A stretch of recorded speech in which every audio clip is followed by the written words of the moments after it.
You ask Tiger to solve. This deals with linear equations with one unknown. The final result is m equals -4. Let's solve it step by step. Group all m terms on the left side of the equation. Subtract 2m from both sides.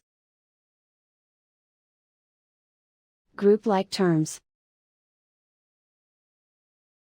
Simplify the arithmetic. Group like terms. Simplify the arithmetic. Group all constants on the right side of the equation.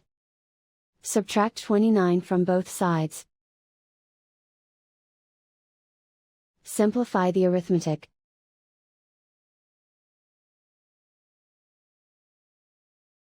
Isolate the m. Divide both sides by 5. Simplify the fraction. Find the greatest common factor of the numerator and denominator. Factor out and cancel the greatest common factor. And so the final result is m equals -4.